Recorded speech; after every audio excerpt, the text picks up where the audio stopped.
Happy Sunday. Hey, boss lady. Hello, boss lady.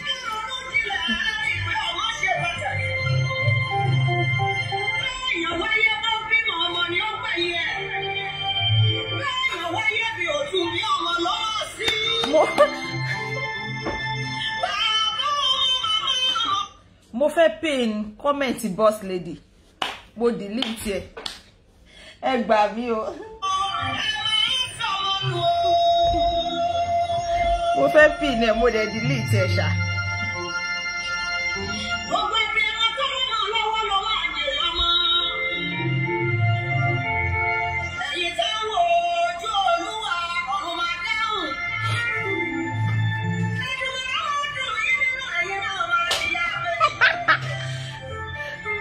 Kí ni mo wá gbé sójú yìí?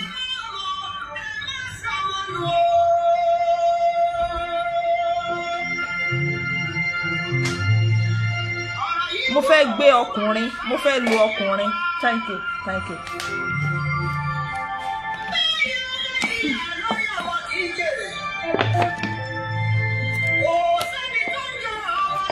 Happy Sunday, happy Sunday. Fast mi ní pẹ́ kúrò níbi torí màmá Láṣàbí.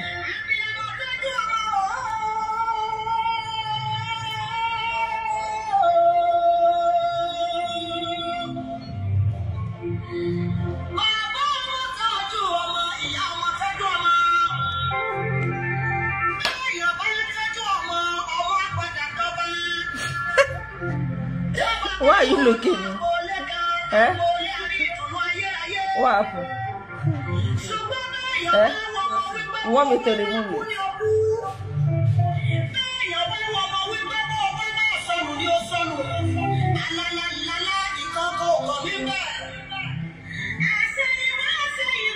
See mama we ba jáde ẹ jẹ́ mọ̀ wa ẹjọ́. Gbogbo abiyamọ ayé àtọ́jú ọmọ.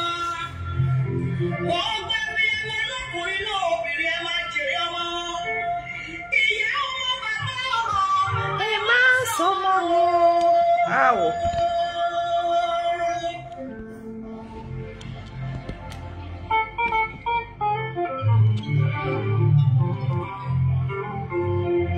Ṣé kí ni dáadáa?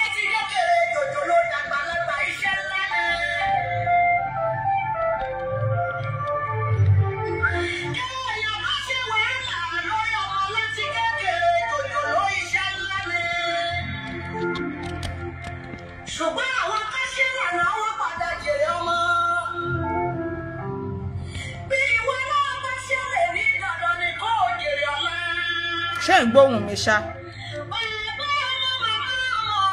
Ẹ máa sọmọ wọn.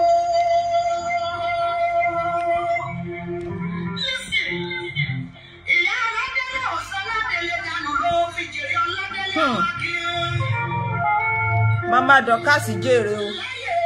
Ó jèrè papa.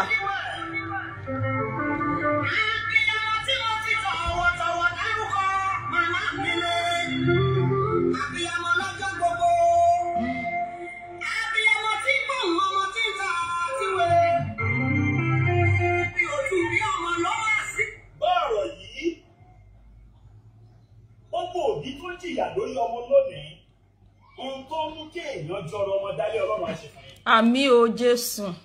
Nígbà tí mo ro nǹkan tán ní ẹ̀mí yẹn ní ó lè yọ̀dọ̀ màmá Genesis. Wòlíì olókìkí. Ẹjọ́ jẹ́ ń tètè. Tí màmá ẹ̀ torí ẹ̀. Mo fẹ́ play orin kan yìí kí n sáré sọ ọ̀rọ̀ díẹ̀. a máa padà wá ń gbà mí. Dada fala ukira la fodani Israel Ọládélé ọmọ Ògún nípẹ̀ láfara oríire kan ẹ̀ o kò dẹ̀ níyẹ̀ lórí ẹ̀ àtúnkì náà fàdáwù fi ọ̀dà máa bá tira. Òjò tí ń pa agúnnugùn bọ̀ ọjọ́ pẹ́ fọmọ bá.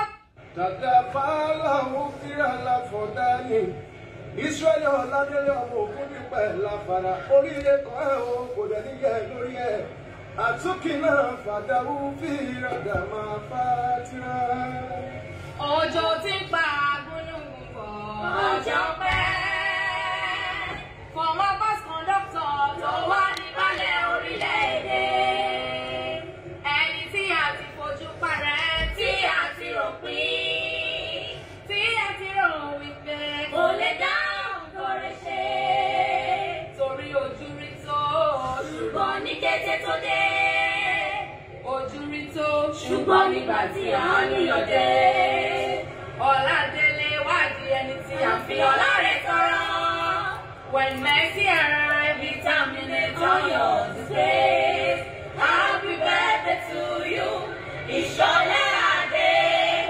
Ọmọ akíkẹ́ ṣojo, àṣà lọ ṣáájú ìjà. Ìṣàbí ògbóǹgbò àkàlà. Ìṣẹ̀lẹ̀ Ọládélé mi rẹ̀ á ṣe púpọ̀. Happy birthday and birthday of Sunday Daddy. We love you. We love you. Happy birthday in advance to our Papa, Prophet Israel Ọládélé Ògúndípẹ̀. Oh my Lord. Láti on the 10th títí wọ Sunday. Israeli ọmọ Ọládélé omi ìgboro títì. Ògúndípẹ̀ mi ìgboro títì. Omi ìgboro títì. Ẹjọ́ jẹ́ sáré sọ nǹkan tí mo fẹ́ sọ yìí kí n lè tètè máa lọ. I'm prepare kò sí ọ̀rọ̀ púpọ̀. Ó ní àwọn èèyàn tó yẹ kí n ti wá fún lésì láti gbẹnu ọjọ́ mẹ́ta but kò sáyè. Please ready, your voice is coming here, okay? Ṣé understand? So ẹ jẹ́ sáré ṣe lè kí n tètè kúrò bí kí bàbá tó jáde. Ṣé rí nǹkan tí mo fẹ́ sọ̀rọ̀ ń pẹ̀ ní nípa Sọjí ọmọ òfò tí bàbá burúkú yẹn bí. Kí lorúkọ bàbá àyà tó bí yẹn náà? Bàbá tó máa mú gúdà yẹn. Kí lorúkọ bàbá ẹ̀? Bàbá olóyún bí olóyún tẹ́ bá rí kun bàbá ẹ̀. Ẹ rò pé bàbá ẹ̀ ti lóyún oṣù 9 ni. Kùkùté yẹn kí lorúkọ ẹ̀? Ọwọ́ òtórí. Ẹ sì Àbíkẹ́ Jagaba. Ọmọ àlè Sọjí yẹn. Mo fẹ́ sáré wá fún lọ́wọ́ ni. Sọjí jọ torí Ọlọ́run. Sọjí kí ló ń gbé ẹ nínú gan? Kí ni nǹkan tó ní lọ́wọ́ gan tó lè wá play fún wa látọjọ́ ẹ̀? Ẹ jẹ́ sọ kọ́kọ́ fún yín mi ìsọ̀tà tẹ̀yìn wá o. Gbogbo ẹnikẹ́ni tó bá ṣì ń bá Sọjí sọ̀rọ̀ àbí ó bá tún fẹ́ bá Sọjí olówó yọ ẹ jẹ́ sáré ṣe kíákíá bàmá ń bọ̀ ẹ má bínú pé máa rọ́ọ̀ṣì lẹ́nu. Ẹnikẹ́ni tó bá tún ṣì ń bá Sọjí olówó yọ sọ̀rọ̀ mi ò sọ̀tà tẹ̀yìn wá o bóyá àmọ́ abẹ́ ẹ̀mọ́ gbà yẹn. Ẹ jẹ́ kí n fún yín ní ọwọ́ ohun yín ó wà nílẹ̀. Kò ń ṣe pé ó wà nílẹ̀ nísìnyí o. Ó máa wà lọ́wọ́ ẹ̀ tí Jésù máa fi dé ni. Sọjí ọlọ́wọ́ yọ lọ́wọ́ kúkúkú gbohùngbohùn. Ẹ yé bá sọ̀rọ̀ mọ́ ẹ̀yin èèyàn. Mo gbọ́n pé ó tún ti gbohùn Prophet Àdàbà Síónì. Ẹ yé bá sọ̀rọ̀ mọ́. Ẹ pariwo fún gbogbo ayé. Ẹ yé bá Sọjí sọ̀rọ̀ mọ́ o. Olórí burúkú ni á wọlé bí áńgẹ́lì á wá bá yín sọ̀rọ̀. Irọ́ ló ń pa o. Ó fẹ́ gbohùn lẹ́nu yín ni. Ohùn yẹn ló máa fi ṣe gàlégàlé. Sọjí ò lè jà. Wọn ò bí ìyá ère kò lè jà. Àfi kó máa píìkì ohùn olóhùn. Kó máa gbohùn olórùn. Sọjí ò lè jà. Ṣé ti understand? So gbogbo ẹ̀yin tẹ́ bá ń bá Sọjí sọ̀rọ̀. Ẹ ṣọ́ra ṣe. Sọjí ti play ohùn èèyàn rí. Òun náà ṣe gbé kéèsì wá fún mọ́. Àwọn èèyàn máa ń gbé kéèsì wá fún Sọjí. Ó gba kéèsì lọ́wọ́ obìnrin kó obìnrin yẹn lọ sunkún bá pa. Èmi àtọkọ mi báyìí ló ń ṣẹlẹ̀ láàrin wa. Obìnrin yẹn dẹ̀ ní kó má rẹ́kọ̀dù òun o. Ó lóun ò rẹ́kọ̀dù ẹ̀. Ó rẹ́kọ̀dù woman. Ó wá ń play recording yẹn níta. ṣé téèyàn bá gbé kéèsì wá fún mi ṣó yẹ kí n máa play record ẹ̀ níta ẹni tó bá fẹ́ kó gbé ohun òun wá dé pé wá sórí live chat simple as ABC èèyàn wá gbé kéèsì fún ẹ pé gbà mí ó tún fẹ́ kó bá because ẹni tó bá wá bẹ́ pé gbà mí o tó tún record ẹ̀ tó tún wá play voice ẹ̀ that means pé ó tún fẹ́ kó bá ní nǹkan tó mú wá sọ́dọ̀ ẹ yẹn ó tún fẹ́ dá ṣòro mi kún ṣòro fún so kí ni nǹkan tó ń sọ Sọjí ó ṣe ṣòkan lálẹ́ àná ó rí pé mo gbójú mi wọlé wá ká ẹ mọ́ bẹ́ẹ̀ wọn bí ẹ̀dá kan náà rí mi bẹ́ẹ̀ náà mo orí ṣó ẹ pẹ̀lú orúkọ mi kí ni nǹkan tó ń sọ lórí ṣó wèrè tó ń ṣe yẹn náà kí ló wà lọ́wọ́ ẹ nǹkan tó wà lọ́wọ́ ẹ gbé jáde kó jẹ́ ká gbọ́ mi ìṣọ́pọ̀ lè ní nǹkan tó ti ń ṣẹlẹ̀ nǹkan tó fẹ́ gbé jáde kò lè tó gbogbo orí burúkú tí Bukky ti ṣe wọn bí ẹ̀dá kò lè tó bẹ́ẹ̀ Bukky ṣe ó tẹ́ bọ̀ ni nígbà tí Bukky ṣe tó ní tí òun ò bá kú òun ò ní dẹ̀yìn lẹ́yìn prophet Ọládélé Bukky ò mà tí kú ó mà ti dẹ̀yìn toró ní àfi kó òun kú kí àwọn nǹkan tó ń dùn mọ́ òun nú báyìí kó kú lójú òun tóun bá dẹ̀yìn ṣe rí pé gbogbo ẹ ti ṣòfò mọ́ lójú báyìí ó ti dẹ̀yìn sìn but lóòótọ́ kò dẹ̀yìn bẹ́ẹ̀ yẹn o ó sì sàsábẹ́ òjújú kàlàbà ó sàsábẹ́ fake ID ó fi ń ṣe nonsense èmi mọ̀ dáadáa mo mọ̀ dáadáa Sọjí wá ń bí ta ló gúnyán fún ẹ tó ní tọbẹ̀ òṣòro gbogbo ayé kọ̀ ẹ́ sílẹ̀ tó bá ti fẹ́ ṣe show tó bá fẹ́ kéèyàn bí 400 àbí èlò kan wá wẹ̀ ìwọ ṣáà ti dárúkọ baba Genesis àìjẹ́bẹ̀ tí ẹ ti tán òòrà àánú gbà lọ́wọ́ Ọlọ́run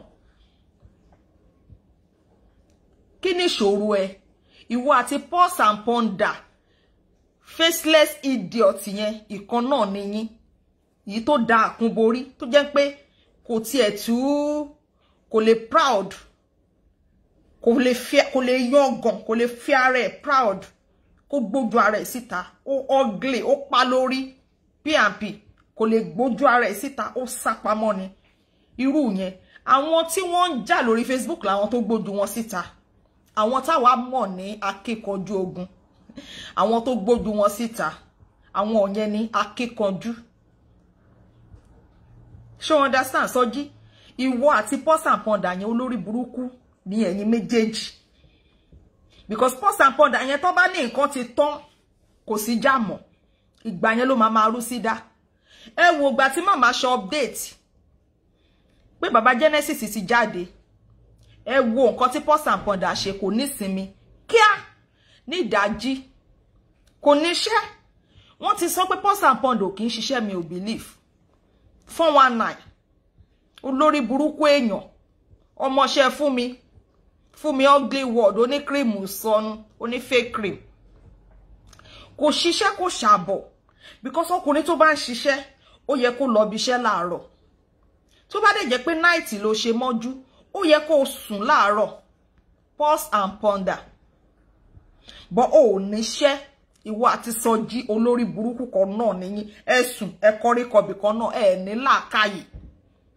ṣé Pulse and Ponder ṣé wọ́n bí ọmọ ṣá ṣé o bímọ ọkùnrin ṣá ṣé o gbàdúrà ní ọjọ́ alẹ́ tí ọmọ ẹ bá ní ògo kí àwọn eléyìí nìkan dẹ̀ da ọmọ ẹ lágbòdànù gbàdúrà ẹ o torí pé kí ni ó di dandan kó rí bẹ́ẹ̀ fún ẹ o lè torí pé o wà lábẹ́ fake ID àbí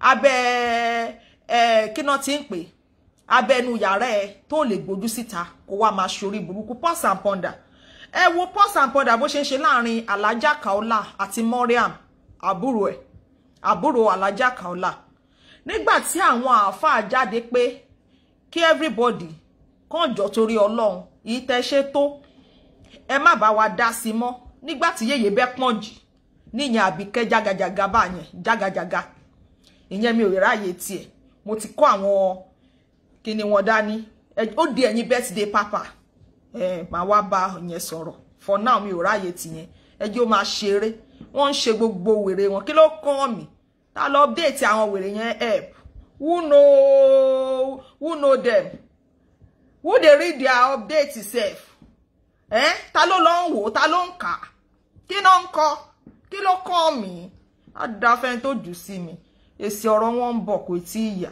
ẹ understand mo ti ní fídíò ya wọn lọ́wọ́ ẹ má worry mo ní nǹkan tí máa wá fi ṣe kíni máa wá fún jẹ but mi ò ní time ẹ jẹ́ n fòun lẹ̀.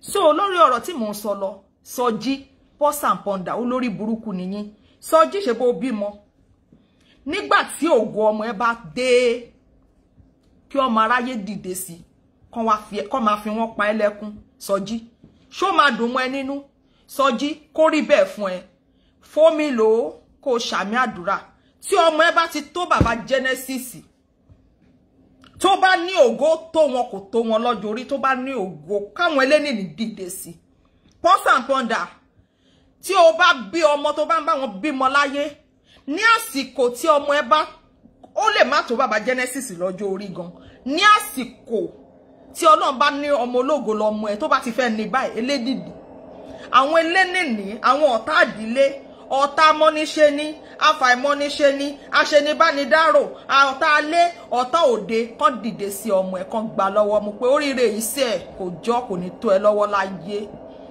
kó rí bẹ́ẹ̀ fún ẹ o Azeez Oseni apárí ọmọ Yakoba ọmọ àlè olórí pípa jẹ ó pa lórí láti wájú dẹ́yìn kò lè gbójú ẹ̀ síta ń tà àmọ́ kò lè gbójú ẹ̀ síta ẹ wo picture tí ó pa lórí yẹn òun gangan ni Pulse and Pounder nìyẹn ẹ má jẹ́ kó máa ru yín lójú bẹ́ẹ̀ ni mo sọ Azeez Oseni òun ni fọ́tò ẹyọ kan tá a mọ̀ tó pa lórí o kò sí nǹkan tó lè gbé jáde tèmi lè kò sí ìyẹn ni Pulse and Pounder mo sure fún ni ẹjọ́ tí màmá bá jáde jẹ́ kí n mọ̀ mo sure fún nǹkan tí mò ń sọ ni torí màmá ló ní alẹ́ Sunday kí n kàn sáré ṣe lè kan tó jáde mo sure fún nǹkan tí mò ń sọ Azeez Oseni apárí ni olórí burúkú ẹni tó dẹ́kun borí eégún oníwòwò eégún apá lórí olórí ibú ènìyàn olòṣì aláìnísinmi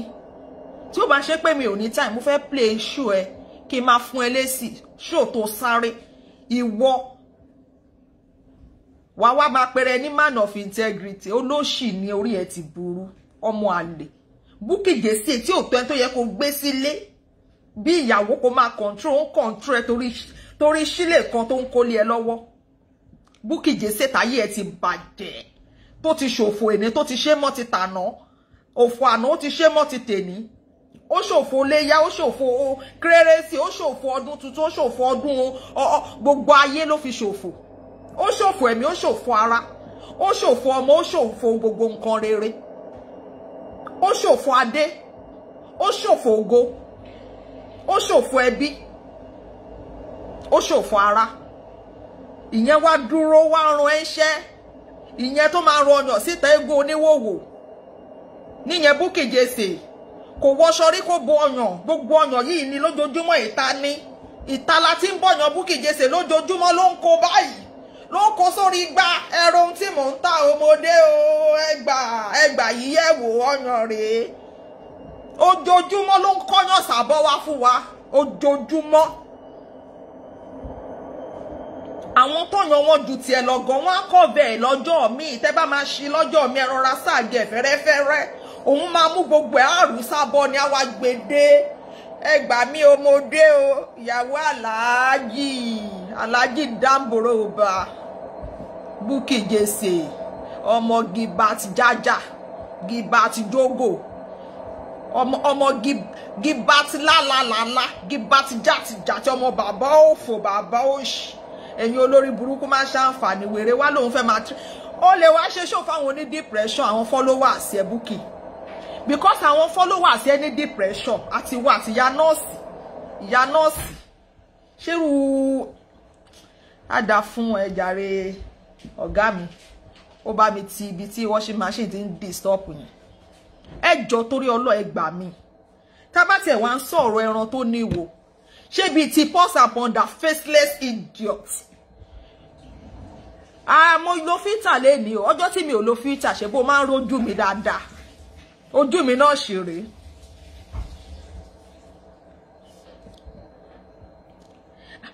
tá bá sọ̀rọ̀ àwọn èèyàn tó ń sọ̀rọ̀ àwọn tó gbójú síta ní mẹ́ẹ́ ìwọ tó bold àwọn tó lè jà nìyẹn kò ń ṣe wèrè tó sàpamọ́ wọ́n tilẹ̀kùn mọ́ wọn, wọ́n fi kọ́kọ́rọ́ pamọ́. Ṣẹ́rí pọ́ńtà bọ́dọ̀dẹ̀ pọ́sàpọ̀ndà kú. Mo kí yín o. Ẹ̀yin wèrè tẹ́ ilé wo pọ́sàpọ̀ndà láti ìbẹ̀rẹ̀ dópin ṣó ẹ̀. Iṣẹ́ lẹ̀ ń ṣe. Ẹ níṣẹ́. Mi ò wo tán rí. Mo fi Ọlọ́run ṣẹlẹ́rìí. Mi ò wo ṣòwèrè tán rí. Àfi tó bá sọ pé ó sọ ọ̀rọ̀ kan tí mo fẹ́ gbọ́ ni mo lè lọ tẹ́tí sí. Mi ò wo tán rí. Ẹ máa gbọ́. Nígbà tí àwa lọ bẹ̀ yẹn, náà wá ní kí wọ́n mú ìyá Ṣákì wá o. A tún sinmi lọ. Àfi bí ẹni tó ń dákú tó ń dájí. Wèrè tí ìyé òrántí lóògùn sọ̀yẹ fún. Látọjọ́ mi ò ta síbọ̀ tó lórí burúkú ni bọ̀dọ̀ọ̀dẹ̀. Àti wá àti Sọjí. Ṣé rí pé mi ò rán yín. Ẹ pọ̀ wá. Èmi kí ló kàn mí? Àti kékeré lèmi èmi ò máa ń sà. Èmi kẹ̀ kí ló kàn mí? Ṣé rí kí n sá pamọ́ bá yín sọ̀rọ̀ ẹ rí pé mo gbójú síta. Pọ́sàpọ̀ndà tó bá bí bàbá lákù bàbá pop sí ẹ. Tó bá wá bí yálàyà Bukky Jesse ìyá ẹ tó ń rún ẹ ń ṣe tó ń fún ẹ lówó tó ń bú ẹ. Àríjẹ́dì mọ̀dàrú. Tó bá jọ bí yín dá. Pọ́sàpọ̀ndà gbé ojú ẹ síta wá bá mi. Màá díù pẹ̀lú èmi. Màá lé ẹ wọlé. Tó bá bí ìyá ẹ rè Pọ́sàpọ̀ndà gbé ojú ẹ síta wá bá mi. Pọ́sàpọ̀ndà tó bá bí ẹrẹ bọ́ta wá bá mi tí n bá díù pẹ̀lú ẹ kó pè mí lọ́mọ àlè ọmọ ìyá lásàlátù tó ò dẹ̀ fi adé ààrẹ kó fi dé rẹ lórí kí wọ́n gbé rẹ síta kó proud of yourself apárí burúkú pa lórí òfìlèrè ọkọ Àbíkẹ́ Jagaba bí yẹn náà ṣe pa lórí tí irun dé àfù nìyẹn irun rèé ẹ lọ wo orun lady polodi náà boss lady irun yẹn kún déwájú náà àwọn tí ìyá wọn ti fi irun wọn dájọ́ láti inú oyún Bukky wá ń tàn yín ó ń kó yín ṣìnà ẹ wá ń tẹ̀lé gọ̀ọ̀gọ̀ kí lẹ fẹ́ gbà nú ẹ̀ téèyàn bá ti léyàn ó níbi kan tẹ́ máa dé tẹ́ gbúdọ̀ padà tẹ́ bá fẹ́ rí ìbínú Ọlọ́run tẹ́ bá léyàn dí ara ògiri ṣé ni yẹn fẹ́ kó sínú ògiri ni kò lè kó sínú ògiri ó máa yíjú padà sí yín kí ni problem ẹ màmá ní bàbá Genesis ti jáde à ń so wọ́n ti jáde kí lẹ wá fẹ́ ṣe lọ kú ẹ lọ transformer kí ni problem yín kíákíá wèrè ti jáde mi ò ní time láti play show yín ni Sọjí yẹn olórí burúkú ọmọ bàbá òfò Sọjí tó bá bí ìyá ẹ̀rẹ́ lọ sí Nàìjíríà kó lọ máa ṣòṣì yẹn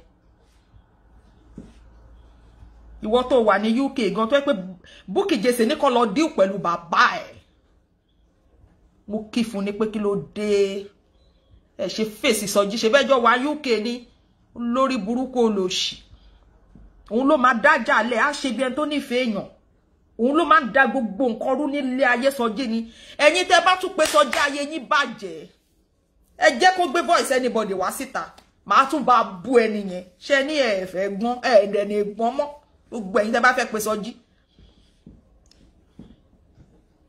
ẹ lè gbọ́n mọ́ tí Jésù máa fi dé ẹni tẹ́rí tó ń play record voice tó ń play voice oní voice tí ò gba permission tó fi ń record yín tó fi ń gbé síta ẹ dẹ̀ tún ṣì pé ṣé wèrè iṣẹ́ lomi ṣá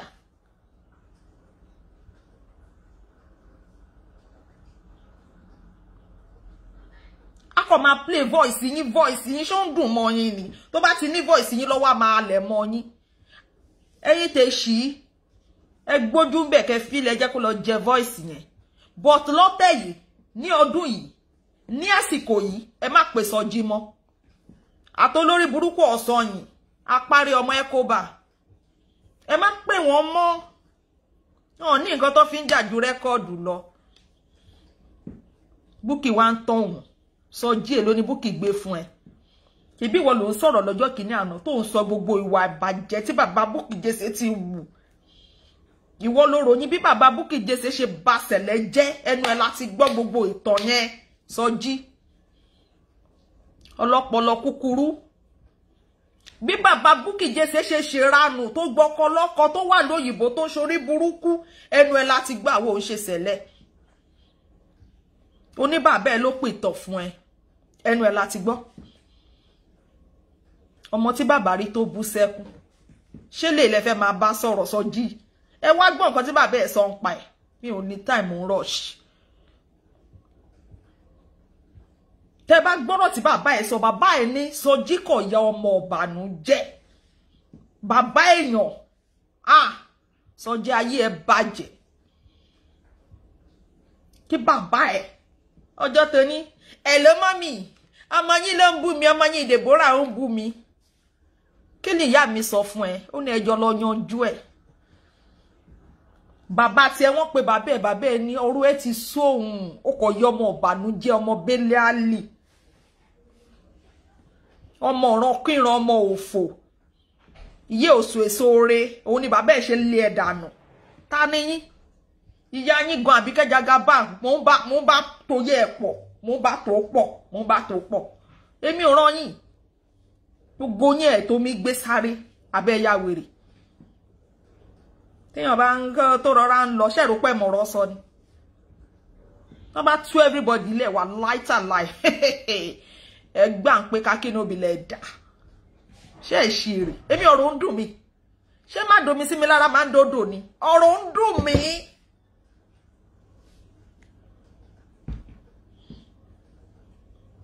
ọ̀rọ̀ ń dùn mí Bukky Jesse yẹn kò rí kan ṣe mọ́ láyé ẹ̀ olórí burúkú òun move lọ́bì kan ayé ẹ ti bàjẹ́ mi mú ẹ na so cry you dey cry you always cry baby Bukky Jesse cry baby ojoojúmọ́ lẹ́ẹ̀kún alábòsí máa sún lọ sí koroba mo fẹ́ fi wẹ̀ Abbas mo fẹ́ fi ṣanra ṣó bẹ́tà fún ẹni kò bẹ́tà wọ́n kó yín jẹ lórí Facebook àwọn èèyàn máa ń ra ọ̀rọ̀ gan ni ẹ gbàgbé òṣì ẹ rí ibi tí Bukky Jesse ti máa ń ṣe ṣóò ní ṣé lé ẹ nìyẹn kí ló dé tí Bukky Jesse ò lè ṣe ṣóò ńlé ta ló bí who born dog ọmọ ẹ máa lù pa ní gbẹ̀ǹṣọ́lẹ̀ a kúrò ní ilé tiẹ̀ our drive 30 minutes journey lọ sí ilé makeup artist àwa jókòó a ṣe makeup tán wọ́n á ṣe irun ojú eyelashes wọ́n á ṣe ti ojú náà kí náà pé eye cut náà àbí a ṣe gbogbo ẹ̀ wọ́n á ṣán gbogbo ẹ̀ mọ́ lójú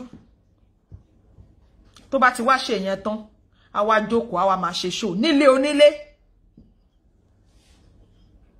onílé Ọlọ́run má jẹ́ kí lélé wa ilé mi mo wà tí mo ti ń ṣe nǹkan tí mò ń ṣe ń sìn màá wá kúrò lé mi màá lọ lé neighbor màá wá drive for 30 minutes màá lọ máa ṣe show Ọlọ́run ò ní fara ní yín ẹ tẹ́wọ́ àdúrà kò sí nǹkan tó dá láyé Bukky ayé ẹ̀ bàjẹ́ má jẹ́ ó tọ̀yìn jẹ ayé ẹ̀ bàjẹ́ ó ti pokúrú muṣu kò lẹ́bí kò lára ó ti sọnù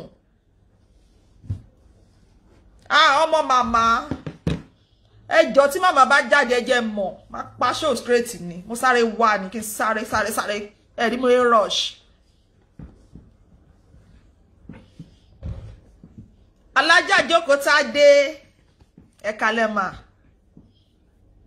kí ni problem ẹ Bukky Jesse olórí burúkú tó dẹ̀yìn ó wá sápamọ́ ó ṣe bí ẹni tó ti dẹ̀yìn ṣé mi ò mọ̀ ẹ́ ni mo mọ̀ ẹ́ bàjẹ́ mo mọ̀ ẹ́ yamayama ẹ wọjọ́ tí Pulse and Pounder ṣe show yẹn èèyàn kan wá pé Bukky ló pé yẹn o ó wá ní so irọ́ ni okay wọ́n tẹ̀ ti ní lórí irọ́ ni o wọ́n tẹ̀ ti ní irọ́ ni Bukky ló pé yẹn o dẹ̀ ní nǹkan tó fẹ́ gbé fún o ní nǹkan gidi ọjọ́ tí Bísí gbé pósí tó ṣe kí náà ti ń pè birthday aṣọ tó o ti wọ̀ táwa ayé àwa tá a ti rí tí gbogbo wa ti rí lọ́rùn ẹ òun ló tún bọ́ ó tún gbélé Bísí lọ́rùn ìyàwó ọmọ wọ̀ mẹ́ra rọ̀rọ̀ mo ta kẹ́ òṣìdánù mẹ́ra ṣòfò mẹ́ra pèyìnkìn ẹ̀rà ṣe mí kọ́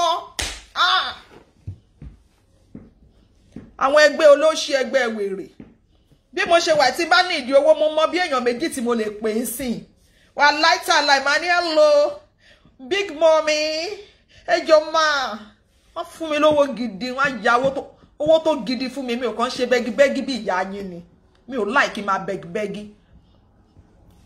because mo gbà pé àtẹ́lẹwọ́ ẹni kò ń tán ní jẹ nǹkan tó bá jẹ́ tiẹ̀ wọ́n á wá dá wọ́n fún ẹ fúnra wọn ni tó bá dùn mọ́ wọn nú kò ṣe kẹ́ máa pè kiri kẹ́ máa tẹrẹ owó kiri ìyẹn wá fẹ́ ṣe birthday wọ́n wá ń bọ́ aṣọ sí lọ́rùn bókì tó gbèjà nìyẹn tó yẹ kó bínú jáwó fún ẹ kó fún ẹ 1,000 pounds tí ó bá tiẹ̀ ní owó kó tiẹ̀ fún ẹ 500 pounds tó ń parọ́ pé òun kó fẹ́ mi kó fún ẹ nírú ẹ̀ kó rí bó ṣe náwó sí.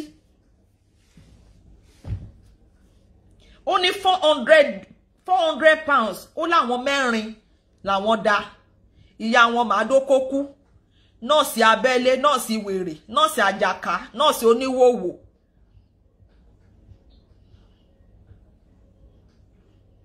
nọ́ọ̀sì màdókókú àjàká of UK fighter gentle lady lèmi èmi kì í ṣe fighter o àwọn yẹn ti bá gbogbo UK jà tán gbogbo èèyàn tó wà UK ní nọ́ọ̀sì ti bá jà tán tí wọn bá yẹ délé nínú sẹlẹmì ní dẹ̀yìn Kwame má dá sí Kwame má dá sí ṣọtúgbà Kwame mo ní mọ́mí ẹjọ́ à ń pọ́nlé àmọ́ pé kò ń ṣe mọ́mí àmọ́ pé lórí ibú ni ọpọlọ ọmọ ọdún kan ló wà lórí ẹ̀ Tóyìn pèpèrèpè ọmọ màmá ẹ sábọọdù ẹ̀rín ìpọ ṣé mo parọ́ ni mo ní mọ́mí ẹjọ́ ẹ bá Bukky sọ̀rọ̀ olórí burúkú yóò fò mo ń gbọ́ Kwame mo ní yes ma má dá sí ìwọ má dá sí sórí Genesis yẹn tí wọn bá yọ kúrò nínú sẹ̀lẹ̀ bó ṣe ń ṣe nìyẹn o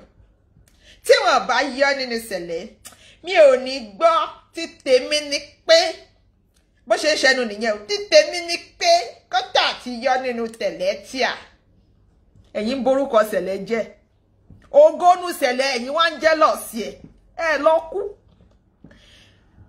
òun lọmọ yín ò ṣe rí ilé ọkọ lọ wọ́n ti jẹrà mọ́nú ilé èyí tó yẹ kó tún náà kọ bó ṣe ń gbé báyìí náà lọ́kàn páyín ó ti di méjì tán ló páyín báyìí ó dìgbà tó bá dórí ìkeje ọkọ ẹlẹ́ẹ̀kẹjọ lọmọ yín ṣẹ̀ṣẹ̀ máa fẹ́ ẹ ṣọ́ra o ẹ̀yin ará UK ẹ má jẹun páyín lọ́mọ jẹ gbogbo wọn ayé wọn ti bàjẹ́ gbogbo àwọn tó parapọ̀ àwọn tí wọn ò lógo mo rí ṣóòkà kí náà máa ń pè wọ́n kásíláàtì mo rí mọ́mí dọ̀kásì lánàá mo yọ omi lójú mo wò pé àwọn abiyamọ tó ti gbóná nínú gbàgbọ́ àwọn tó ti gbà fọ́lọ́run tó nígbàgbọ́ àwọn ọ̀yá rere tó yẹ ká máa fi tọrọ ọ̀yá àwọn ọ̀yá Christian àwọn ọ̀yá tẹ̀ ń rí ògo Ọlọ́run nínú ayé wọn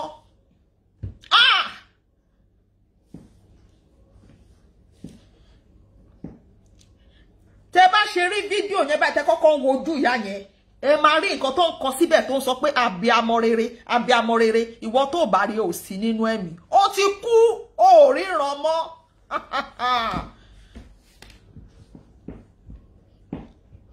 sórí tó bá ti lọ wo ṣó yẹn kí wọ́n tó bẹ̀rẹ̀ orin yẹn àbí bóyá dẹ̀ ti bẹ̀rẹ̀ orin yẹn immediately bó ṣe gbé fídíò yẹn kámẹ́rà sí ojú ìyá Dorcas ìyẹn màmá tó bí bàbá Genesis Ọládélé Ògúndípẹ̀ prophet Ọládélé Ògúndípẹ̀ mo pè yín tọ̀wọ̀tọ̀wọ̀ sà ẹ wo ojú ìyá yẹn ẹ wo nǹkan tó kọ síbẹ̀ abiyamọ rere abiyamọ rere abiyamọ rere abiyamọ rere abiyamọ rere wọ́n dẹ̀ tó abiyamọ rere láti bí títí dé àtẹ́lẹsẹ̀ màmá yìí ẹ wá ní kí ìyá yẹn máa jèrè ọmọ ẹni kó ẹni fẹ́ palẹ̀kùn ẹni fẹ́ fọmọ dá lóró ọjọ́ orí yín gbogbo yín Ọlọ́run á gé kúrú ní tọ́jú orí ìyá yẹn tẹ́ ẹ bá wá tó ẹ ńlá láṣẹ wọ́n á fọmọ dààmú yín kí ló dé tá a bá lé ní tá a bá bá ní ìwọ̀n là ń bá ní ṣọ̀tá mọ́ kí ni ìṣòro yín kí lẹ fẹ́ gbà kí lẹ wá kí lẹ ń bá ká kó ṣe yín. Ìjẹ̀ṣà ní kó ṣe ọbí yé kó ṣe yín. Kí lẹ̀ ń bá ká? Kí ló bọ́ sọnù lọ́wọ́ yín?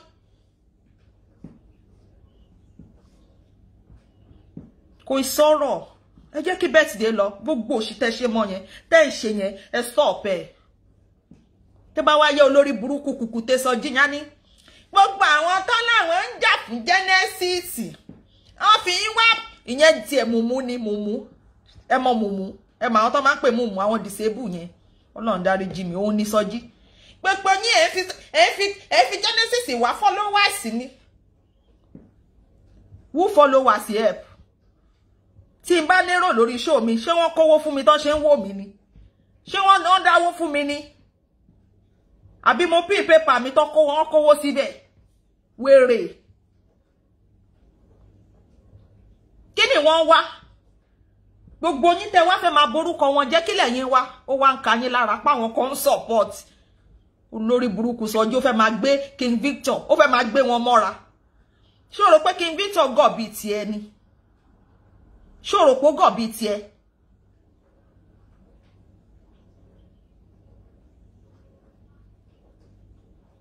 Àbúrò pé tíjà bá ṣẹlẹ̀ bí màmá sọ̀rọ̀ náà, inú ń bí màmá ni. Torí ẹ̀yin ọmọ ayé lẹ kọ́ sí ẹ̀, àwọn ọmọ ayé, àwọn bí olórí burúkú Sọjí náà máa wà ń bẹ̀. Wọ́n máa lo fake ID, wọ́n máa lọ máa bó èbú níbi tẹ́ni ẹlẹ́ni tó ti ṣe update. Mẹ́ni tó kọ update fún, ẹ bọ́ síbẹ̀ ẹ̀ ń tọ́, ẹ lọ kọ update, ẹ ṣàfẹ́ dájàlẹ̀, kẹ wá máa ṣe tèbí àti sọ fún ẹ, tèbí àti. Ìmọ̀ yín ò lè ṣẹ.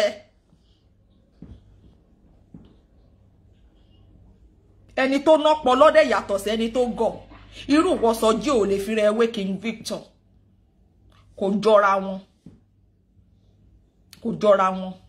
Wọ́n bí King Victor nílé rẹ̀. Sọjí wọ́n bí ẹ nílé ebú.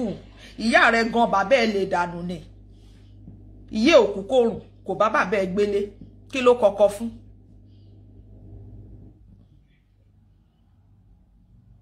Àwa wí tán ní Bukky Jesse ò jà mọ́ o. Àwọn ẹ ti yá dídì rìn. Bukky Jesse ń jà.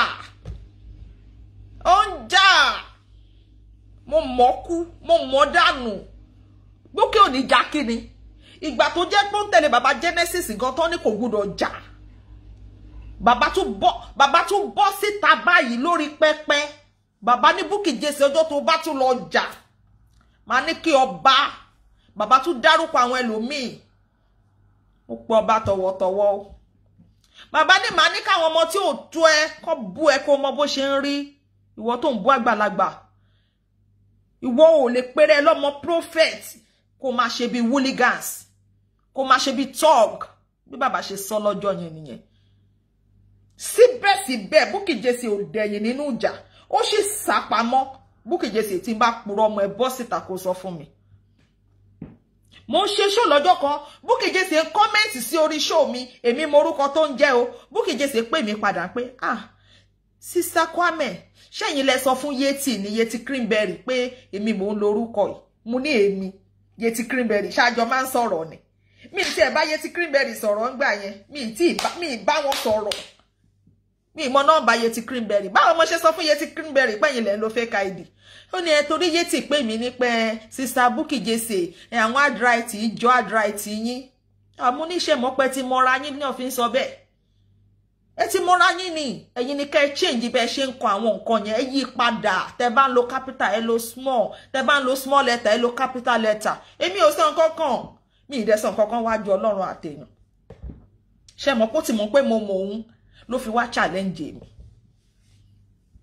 Àwa wí tán wá ní Bukky Jesse ò jà mọ́. Àbí dídìrín ni yín. Abẹ́ ponú. Ẹni kí Bukky Jesse fayé ẹ̀bùra sí pé òun ò jà mọ́. Olórí burúkú wá ń ṣe bẹ́ẹ̀ ni pé ó ti bẹ́tà fún. Kò bẹ́tà fún ẹ náà. Kò bẹ́tà fún ẹ Bukky. O kàn kọ́nà o kàn kó sábọ̀ òun kó sábọ̀ òun kó sábọ̀. O kàn kọ́nà òun kó sábọ̀ òun kó sábọ̀ òun kó sábọ̀ òun kó sábọ̀. Kí ló dé? Tó fi ń kọ́nà sábọ̀ kí ló dé? Wàá mọ́yàn wàá kó sígbá. Wàá kó sígbá wàá gbé lérí. Ẹ wá rọ mò ń ta ọyàn rèé. Kí ló dé? Wọ́n ṣépè fún ọ ni. Ó mọ́yàn kó sábọ̀ kó sábọ̀ kó sábọ̀ ń gbé lérí kiri. ó wá ń polówó ọyàn rẹ o ọyàn ẹrọyàn ẹ wá rọyàn aláyàn dé o láńgbéjì náà ọyàn mo rù ọyàn mò ń ta o ẹrọyàn ẹ panu o ó kirikirikiri kò tà olórí ibú akóṣìbérò ó ti jẹ́ ndí kírun mi di kókó lẹ́mọ́lẹ̀ ó kiri òkúta yìí ní kí ló ń pẹ́ lẹ́rìn Bukky òun kí olóhùn rẹ́rìn wo birthday baba Genesis ó máa mi gbóró títì tó máa fi kú òòlè rẹ ní celebrate ẹbí eléyìí wà láìtàláìsí tí àlùkùrán Bukky Jesse ó máa lárinrin gbàgbé òṣì gbàgbé bóyá ṣẹlẹ̀ birthday tá máa bẹ̀rẹ̀ ní láti on the 10 èmi gan mo máa ṣe máa gbé DJ wọlé máa gbé lórí Christian wọlé máa ṣe ju tèmi gan lọ ó máa mi gbóró títì boss lady Polo D àwọn eléyìí àwọn real blogger tá bá mú ya ewé tá mú ya ewé ní orí Facebook yìí ẹ lọ mú Polo D boss mi ni èmi gan mo gbà fún bẹ́ẹ̀ ni mo sọ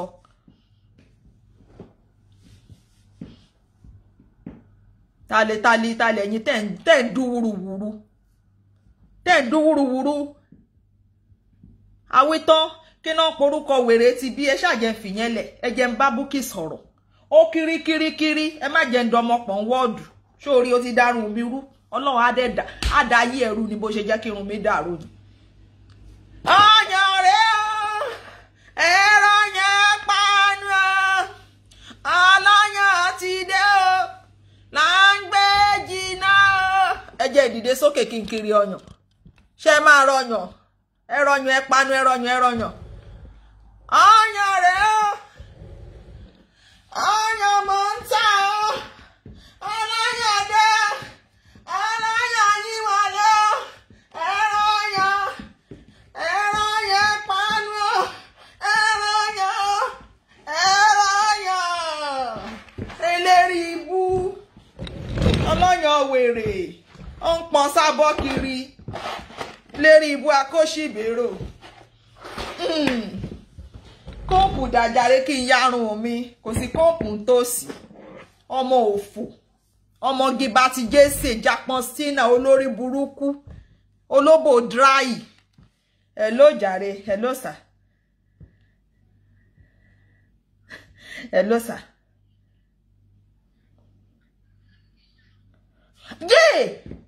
Jésù irọ́ ni o mo block ẹ ṣe sà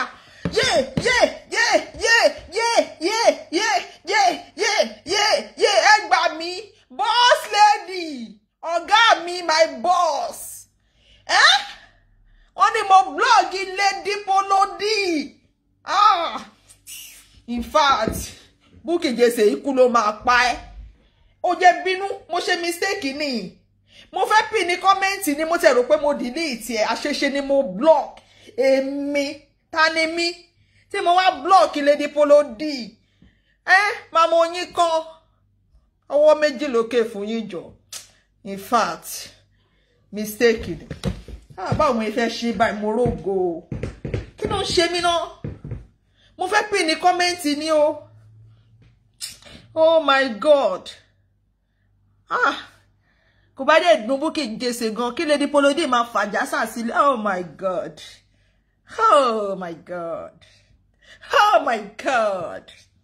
Bukky Jesse ká yí ọ ká bá ń dá fún ọ ká dá fún ọ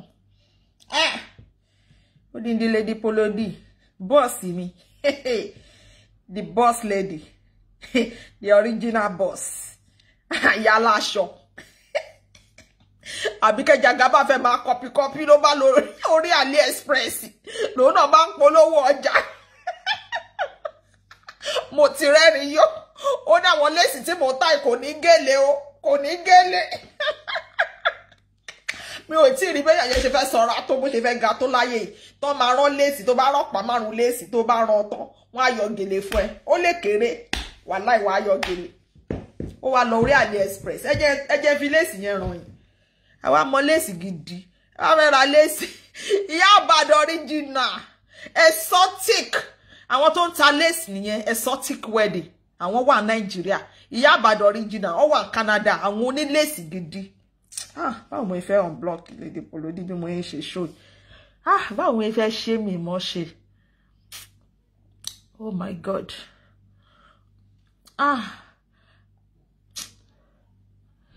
mo máa rógo báyìí o ṣé mi ti ní máa ṣe fáwọn èèyàn báyìí mo fẹ́ unblock okay mo ń bọ̀ àmì ẹ̀dẹ̀ ní time ẹ má bínú jàre ẹ̀yin èèyàn mo ń bọ̀ ibo ni mo ti lè unblock náà ni pé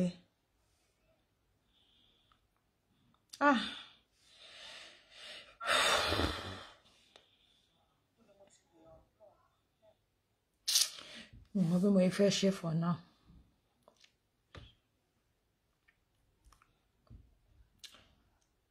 Ẹ jẹ́ kí n pe iye oyin kan kí n béèrè kan kọ́ mi bí mo ṣe lè unblock bí mo ṣe wọ online àwọn bọ́ọ̀sì wa náà nìyẹn you block me I cannot comment mo mi oyin kọ́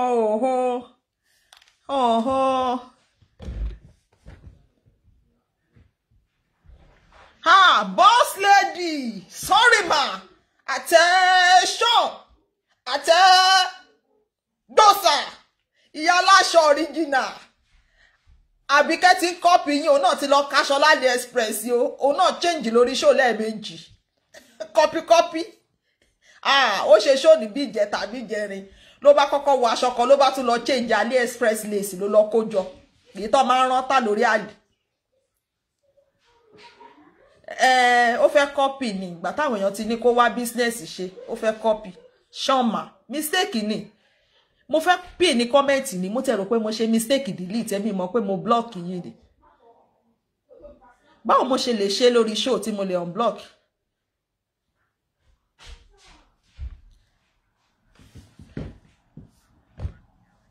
no mi ni page manager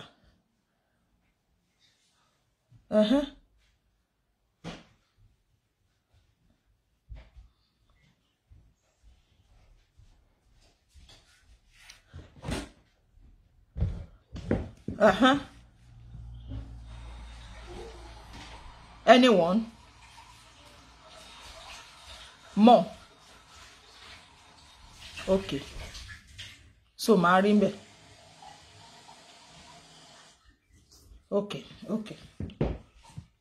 okay mo ń retí screenshot yẹn tó bá ti wọlé máa wò okay thank you bye mistake ni jàre bí mo ṣe ń sọ lọ Bukky Jesse ìyá ọlọ́yàn ẹ wá mọ nǹkan tí mo fẹ́ sọ fún yín Sọjí ó challenge authority ẹ̀yin ènìyàn ó yẹ kí n play voice ẹ̀ ni but torí kò sí àyè màmá Láṣàbí ń bọ̀ ń ta so mi ò lè play voice wọn bí ò lè play show wọn bí ó challenge authority wa ó ní ẹ kàn ń jà fún Genesis ni ọjọ́ wo lẹ́tí ẹ̀ ti ní charity tí Genesis ń ṣe bí ò ṣe sí ilé yìí ẹ fẹ́ pin ní account detail yẹn èmi wá fẹ́ bẹ̀rẹ̀ lénìí màá tún send ẹ̀ sí Lady Polody mo fẹ́ pin gbogbo ẹ̀yin ènìyàn tí ẹ bá ṣe tán ẹ jọ̀ọ́ o mo bọ̀ o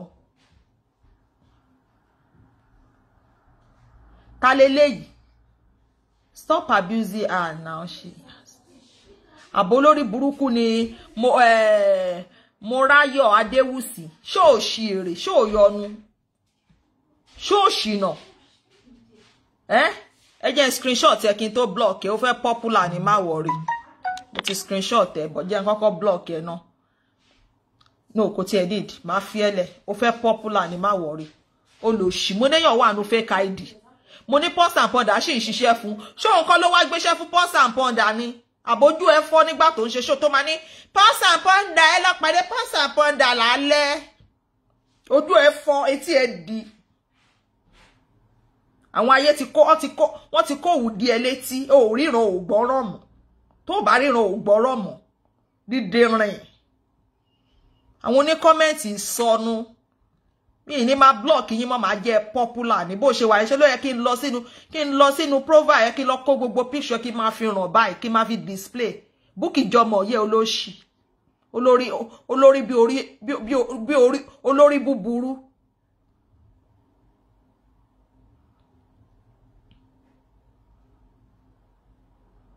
Ó ní òun mo ráyọ̀ Adéwùsì ó ráyọ̀ òṣìgbèborù lórí kárí ilé akirikiri ọmọ Bukky àwọn olóṣì tó ń rán kiri náà nìyẹn olórí ibú. Ṣé tí ẹ di wọ́n kò wù wọ́n kò sí ẹ nínú etí wọ́n ti gìbò ẹ létí ṣé wo rí pé gbà tó gbé ṣòde òun ló wá gbé ṣòfù ló wá gbéṣẹ́ fún Pulse and Pounder ni ó rí pé ló wá gbéṣẹ́ fún Pulse and Pounder. Mama fún yín jẹ nsìn ní gbogbo tí máa ní blọọkì yẹn mama fún yín jẹ ní èpè ló máa pa yín ọmọ tí ẹ̀gbọ́n á rí eléni èèyàn bí Bukky á dìde sọmọ ẹ tọmọ ẹ bá lógo bó bímọ bó tí bímọ èèyàn bí Bukky á dìde sọmọ ẹ á gbógun tì á ràn lóde àrìmábọ̀ lágbára Ọlọ́run lójú ẹ̀mí ẹ nígbà tó bá wà bí màmá dọkásì yẹn bí màmá tó bí bàbá Genesis ní àsìkò yẹn ìwọ́gò ò ní sinmi èèyàn bí Bukky á dìde sọmọ ẹ á kọ̀ bọ́mọ ẹ á súnmọ́ ọmọ ẹ kò ní ju ọdún méjì kó tẹ̀ ní tí ò ní tọ́dún kan á wá dìde ìyọnu sọmọ ẹ kí ló dé she should just leave her. You are crazy motherfucker. Who English here? Don't speak English to me, okay? Olóṣì. Mo ti yakuya. Wo Bukky ẹ. Àwọn ọmọ ọ̀dọ̀ olóṣì. Kò sáyé block mọ́.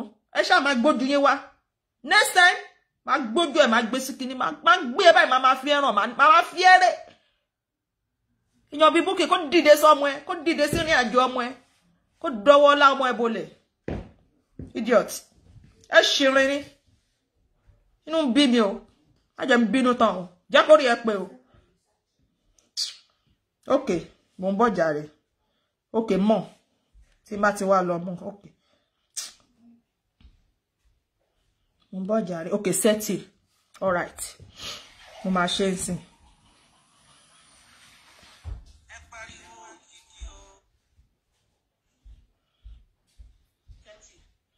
Ẹ má bínú jàre. Wọ́n dẹ̀ máa comment òṣìkiri. Gbogbo ìgbà yẹn ayé ìgbà yẹn ti kọjá o. Ẹ block. Kò sáyé block o bó kó ṣìdè máa bú ẹ. Màá dẹ̀ gbé fọ́tò ẹ síta. Ẹ má wá sórí bíbà.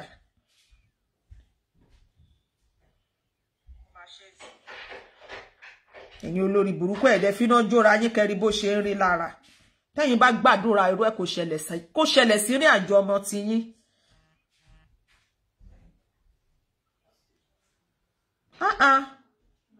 Wọ́n ní tẹ́ bá lé ni tá ò bá bá ni ìwọ̀n là ń bá ní ṣọ̀tá mọ́ ẹ̀yin takú mo ti wà ń sẹ́tì jàre mo ń bọ̀ o ìwọ̀n là ń bá ní ṣọ̀tá mọ́ ṣẹ́yìn ògbórin yẹn ni tá a bá lé ni bá ò bá bá ni ìwọ̀n là ń bá who Bukky help ká yẹ Bukky ká dá fún Jesse ká dá fún Gilbert olórí burúkú òfò Jesse.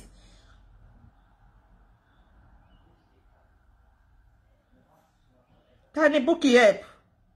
Ta ni Bukky help? Ta ló help? O lè sinmi. Alájí bàbá. Ọkọ ẹ̀dà Alájí dà. Olóṣì. Ẹgbọ́n náà ṣé ní UK ṣé ní Halloween day ni.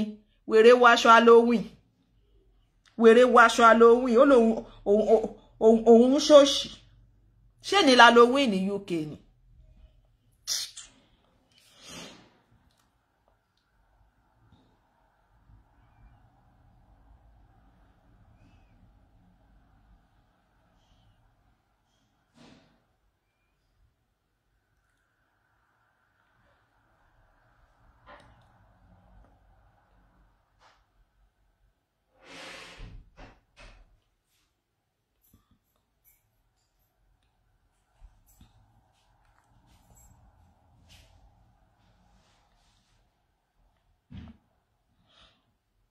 Ẹjẹ́ tún lọ tún nǹkan tó ní kí n lọ yẹn o. Ṣé ní Halloween day ni ní UK? wọ́n bá bí yín dá ẹ tún wá bí ó ní jẹ́ tán mo ń bọ̀ ó nọ́rọ̀ tí mò ń sọ lọ o mo máa parí ọ̀rọ̀ yẹn o mo fẹ́ràn block boss lady.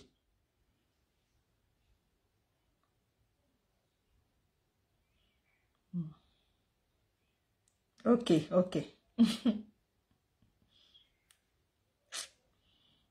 Wàhálà ó ká mi lára mo fuck up mo ń bọ̀ mi ì rí mọ́ ẹ̀.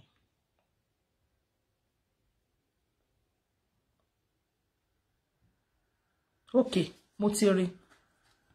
Màá wá lọ setting.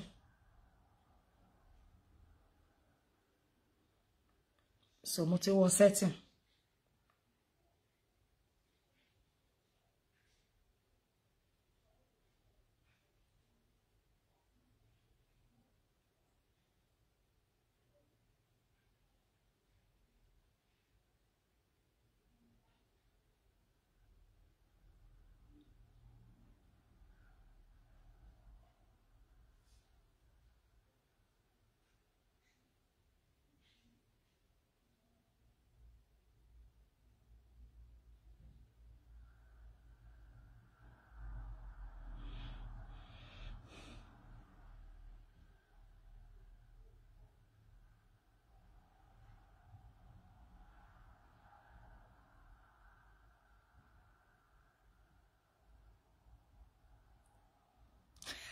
Mo wá kan.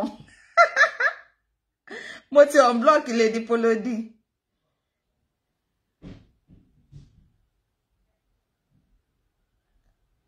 Mo ti tún ti unblock ẹlòmí. Mo fẹ́ rí comment Lady Polody. Mo fẹ́ mọ̀ bóyá mo ti unblock Lady Polody.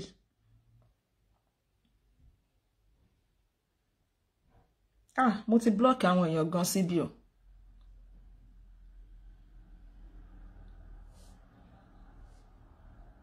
Ẹ jẹ́ kí n pè Lady Polody bóyá mo ti unblock.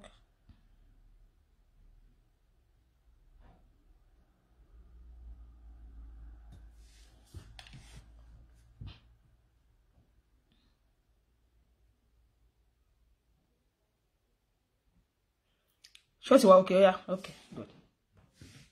Mo wá kan. Bí mo ṣe ń sọ lọ. Soji challenge authority wa. Gbogbo ẹ̀yin ènìyàn tí ẹ bá nífẹ̀ẹ́ sí Baba Genesis. Tí ẹ lòdì sí orí burúkú táwọn ọ̀tá ń ṣe yẹn. Èmi ni mo rò ó. Kò sí ẹni tó wá force èèyàn bí o. Mo fẹ́ kí gbogbo wa fún wọn ní nǹkan birthday. Gbogbo ẹ̀yin tẹ́ bá nífẹ̀ẹ́ sí wọn. Torí ìyàwó wọn mo ti rí màmá kan ní UK wọ́n ní ẹwà àwọn fẹ́ fún ìyàwó Baba Genesis ní nǹkan fún birthday wọn ṣé lóbìnrin yìí sá ó japa Bukky ti kọ́ wọn lọ́gbọ́n kò sí nǹkan tẹ́ ń gbé bọ̀tàn fẹ́ gbà lọ́wọ́ yín mọ́ àmọ́ ẹ̀yin tẹ́ bá nífẹ̀ẹ́ sí wọn ẹ support charity Baba Genesis torí wọn ò sí ilé iṣẹ́ wọn ń lọ kò dúró wọ́n ní àwọn ọmọ ṣé mọ̀ pé Genesis football team ṣé mọ̀ pé wà mo gbé sórí page mi lẹ́nu ọjọ́ mẹ́ta ẹ̀yin tẹ́ bá fẹ́ fún wọn ní ọrẹ birthday because birthday yẹn máa loud ẹ gbàgbé bó ṣẹlẹ̀ Facebook máa mìtìtì ẹ gbàgbé bó ṣẹlẹ̀ ó máa surprise yín ó máa shock Bukky Jesse ó máa shock ẹ bá kan Ọlọ́run so mo ní account detail charity wọn mo ti mú sọ́wọ́ ti pẹ́ mo ní lọ́wọ́ nbí mo máa wá pin ẹ sí bí báyìí ẹ support ẹ̀yin èèyàn gidi Soji ti sona kan jà fún wa jà fún wa jà fún wa kan jà ànáwó kankan àti nǹkan kan àrí nǹkan ṣe mo wá fẹ́ sọ fún pé kó stop it kó má sọ bẹ́ẹ̀ mọ́ àrò ní nísìnyí àwa ti rò Ọlọ́run má mú wa ada fún yín wọ́n ti ní máa pin ni ẹ jẹ́ n pin ẹ fún yín mo ń bọ̀ so àwa máa ṣe wọ́n ní a máa ta ọrẹ birthday sínú account charity wọn tí mo ní lọ́wọ́ so ẹ jẹ́ ká ṣe challenge Okay, ṣe gan. Aráyé tòótọ́, aráyé tòótọ́. Mo ń bọ̀, máa pè ní ẹ̀sìn. Gbogbo ẹnikẹ́ni tó bá fẹ́ ta pápá ní ọrẹ birthday, ẹ fi owó yín sínú account detail yẹn, ti charity ti church ni. Ẹ jẹ́ kí n pè ní mo ń bọ̀. Torí birthday yẹn máa loud. Orí ọ̀tá dẹ̀ máa burú ni, orí ọ̀tá máa fọ́ yán-yán. Ó máa fọ́ dànù. Irú bí tí ìyá tèmi náwó sí nìyẹn. Òun láyé wo ò fi rí mánamàna irú mi yìí. Tó bá sọ fún yín fẹ́ mọ̀ mí Nàìjíríà, tó bá sọ fún yín pé irú mi yìí máa dé ìlú òyìnbó ẹ máa nírọ́ ni. Ẹ lè understand àfi tí máa sọ story ayé mi fún yín. Àánú ni ìyá mi rí gbà. Èmi rèé ni mò ń tọ́jú ìyá mi lénìí. Mò ń tọ́jú ẹ̀. Torí mo ráàánú gbà Ọlọ́run ò fẹ́ kí alẹ́ kó ráre lọ́jọ́ alẹ́. Ó ti jìyà jù lọ́jọ́ àárọ̀. Bọ̀ torí àwọn ìyá yìí nífẹ̀ẹ́ sílé Ọlọ́run wọn ń ṣàwọn olórí burúkú tó jẹ́ pé wọ́n fẹ́ wá fún yín 5 naira kan fi gba 50 naira lọ́wọ́ yín. Wọ́n fẹ́ wá sáré súnmọ́ yín kí lẹ ní ìdíṣẹ́ fẹ́ kéèkì. Àfẹ́ náà máa ra o, máa ṣe kéèkì. Kí lẹ need? Kí lẹ fẹ́? Kí lẹ ṣe ní ìdí nǹkan? Tó jẹ́ pé ṣe náà fẹ́ wá fi gboko. Wọ́n fẹ́ fi gboko olóko. Wọ́n fẹ́ fi gbẹni ẹlẹ́ni, wọ́n fẹ́ fi gbọ́kọ lọ́kọ. Àwáyé wá ṣòṣì, àwáyé wá pàdánù ohun rere Bukky Jesse. Ṣé rí nǹkan tí mo fẹ́ ṣe kò sẹ́ni tó rán mi o. Èmi ni mo ránra mi o. Ẹni tó bá wù ní o. Ẹ ní ṣorí burúkú o. Ẹ ní rélé níbi tí Bukky Jesse o. Kẹ́nìbọ̀dì má gbé mi hánu. Ẹ jọ̀ọ́ torí Ọlọ́run. Lágbára Ọlọ́run. Ọwọ́ yín tẹ́ fi ń ṣe nǹkan re, tẹ́ fi ń ta àwọn èèyàn re, àwọn èèyàn gidi, àwọn èèyàn tó láǹfààní. Ẹ̀yin ẹ wúrú èèyàn tí bàbá Genesis jẹ́. Oore tó ń ṣe yẹn, mo máa pè yẹn sí, ẹ má bínú ẹjọ́ pọ̀ jù. Oore tó ń ṣe yẹn náà làwọn náà fi ń ràánú gbà. Irú bí tó wà yẹn ṣe ló yẹ kí gbogbo èèyàn tiẹ̀ ti wò pé wá, wọ́n ṣàti lọ ti tó jọ́ mẹ́ta kí gbogbo wa gbójú kúrò bẹ̀.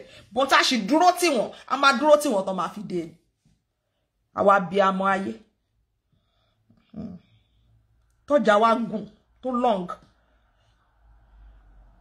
Mo ń bọ̀ ẹ má bínú. Ibi tí mo screenshot ẹ̀ sínú mo fẹ́ mú jáde.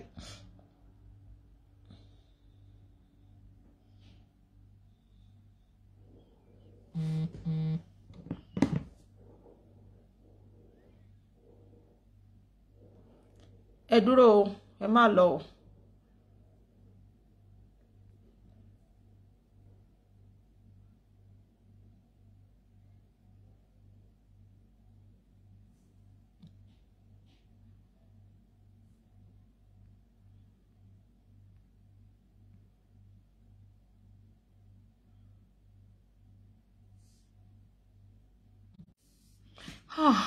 Ọlọ́run ó ṣe. Ẹ má bínú jàre.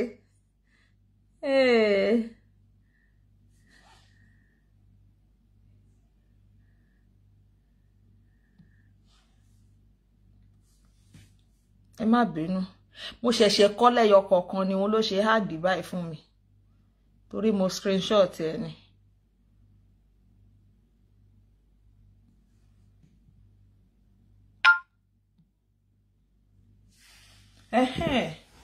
Mo ti pin ẹ báyìí. So account yẹn ẹ wò dáadáa.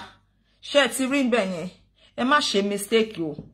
Mo fẹ́ kí gbogbo orí kọ̀ọ̀kan ẹ̀yin olóríire tẹ́ máa bímọ re tí àwọn ayé ò ní jókòó láti fògo ọmọ yín wálẹ̀.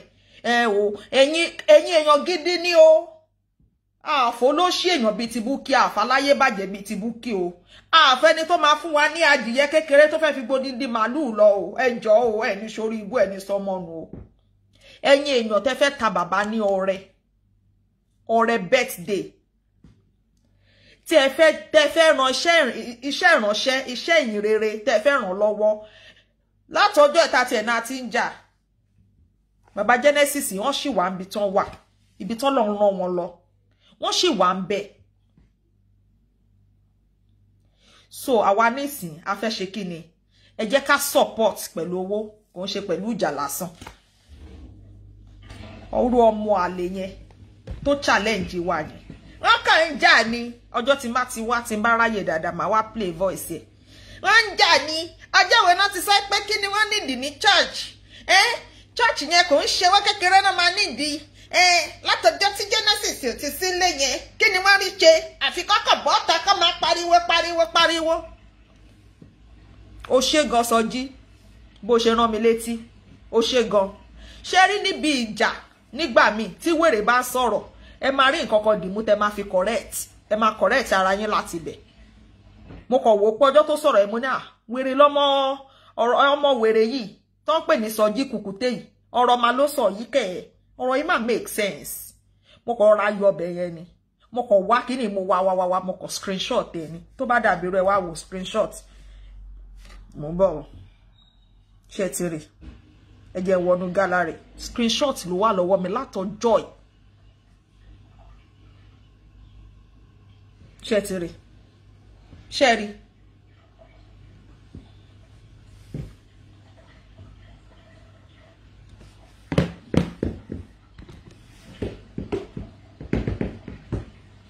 because oníkálukú ti ń sàsálà fún ẹ̀mí ẹ̀ irú èmi ń sìn mo mọ àwọn èèyàn gidi tí mo lè gba nǹkan lọ́wọ́ wọn ẹ gbọ́dọ̀ kọjá àyè yín mọ́ lórí Facebook yìí wọ́n á parọ́ mọ́ yín Bukky Jesse ò fún mi lówó o irú èèyàn tó lè ṣe ẹ má bínú jàre irú èèyàn tó lè ṣe irú nǹkan yẹn fún mi ẹ sọ fún mi kí ló fẹ́ ṣe fún ẹlòmíì wọ́n yẹ fi mí lẹ́nà mo dẹ̀ ń kọ́ tí wọ́n tún ń pè padà ẹ má bínú jàre irú èèyàn tó lè ṣerú nǹkan bẹ́ẹ̀ yẹn fún igi tútù tó bá jẹ́ igi gbígbẹ kí lẹ mọ̀ tó máa ṣe mi ò jẹ́ kò jẹ́ mi lówó rí Bukky Jesse ní owó lọ́wọ́ tó pọ̀ sí èrè tó fi fún èmi ní £500 Bísí Wẹ̀líǹtì ó ṣe birthday ó mú aṣọ àlòkò bọ́ lọ́rùn ó gbé sí Bísí lọ́rùn ó rò pé mi jọ Bísí ọjọ́ tí Bukky Jesse gan tó dìídì sọ fún èmi pé àbúrò òun kí náà ń pè mo yọ̀ sọ́rẹ́ àbúrò ẹ̀ ẹni tó jogún lọ́wọ́ ẹ̀gbọ́n ẹ̀ ìyá òwú ìyá gbọ́ lọ́mọ wu ìrìn àjò kan náà nìrìn àjò àwọn méjèèjì ìyẹ̀ ẹ̀ṣẹ̀ kan náà làwọn méjèèjì ń jẹ lọ́wọ́ bàbá wọn ìyẹ̀ ẹ̀ṣẹ̀ tí bàbá wọn ti wù ìjìyà kan náà làwọn méjèèjì jọ ń jẹ ọ̀rọ̀ wọn báyìí ó ṣe déédéé ara wọn ni ẹ̀gbọ́n gbé kan dání àbúrò gbé kan dání ẹ̀gbọ́n ò rí bí gbà àbúrò ò rí bí gbà wọ́n jọ wá dálé moṣú ọmọ ìyá méjì ọmọ bàbá méjì wọ́n jọ réwèlè papọ̀ mọ́nulé àwọn àti pódóró kan tó wà lọ́wọ́ wọn wọ́n jọ dúró síbẹ̀ tó bá fẹ́ ṣe show Bukky Jesse máa ń kúrò ńlé ni ẹ béèrè lọ́wọ́ ẹni kó wá ṣe pèsè ṣé lé ló ti ṣe bẹ́ẹ̀ ló ti ṣe show tó ṣe ṣé lé ló ti ṣe ṣé ilé Bukky Jesse ló ti ṣe tàbá wá ń sọ̀rọ̀ tẹ́ni hey ma bu don't abuse her now ẹ̀yin ò rí gbà tó ń bú èmi ẹ rí gbà tó bú daughter tèmi my beautiful daughter ọmọ tó gentle ọmọ dáadáa ẹ rí gbà tó bú ni boss lady sister Ike ẹ kalẹ̀ mà ẹ rí gbà tó bú ni ẹ̀yin ò rí ojú yín fọ́ etí yín di etí dùn yín téèyàn bá ṣe tí a máa shock yín dey pain you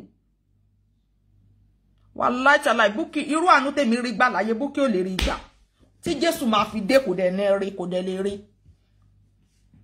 mo fi Ọlọ́run tó dá mi ṣe ẹlẹ́rìí tí n bá wà nínú ilé láti àárọ̀ dalẹ́ tí bá fẹ́ ṣe oúnjẹ ọmọ mi á ṣe oúnjẹ fún mi jẹ láti kékeré mo ti jẹun ọmọ kékeré á ṣe oúnjẹ fún mi jẹ dọ́tà mi tó dẹ̀ máa ṣe tó máa dùn Bukky Jesse wọn bí ẹrẹ kó máa rákòrò kó máa gbin báyìí wá débi kíṣì lọ dáná ni who born monkey who born dog ta ló bí ẹbọ ló ti ń bọ ìbò ta ló ń jẹun tátá jáǹjúrù òun ráàánú gbà lọ́wọ́ Ọlọ́run ni òun ṣàyànfẹ́ Ọlọ́run òun ṣàlóore ìyá tí wá ti fàdúrà jagun fún wa àwa ti ráàánú gbà àti róore gbà àti rí dùnú látọwọ́ Ọlọ́run ní àti àárọ̀ tí bá ní ẹni ìsìnmúnú rẹ̀ mi wọ́n á tó ká mi lónírọ́ kó sá máa wáyé wá sinmi náà ni a gbọ́dọ̀ máa sinmi lẹ́ẹ̀kọ̀ọ̀kan bó ti jẹ́ pé yẹn ò lè sinmi láyé but a fúnra wa rẹ́sì lẹ́ẹ̀kọ̀ọ̀kan ni torí a lè wá jẹ́ kí inú wa máa gbóná bíi ti Bukky tó ń ha blọ́ọ̀kù jẹ́ wáìn ó ha jẹ ní.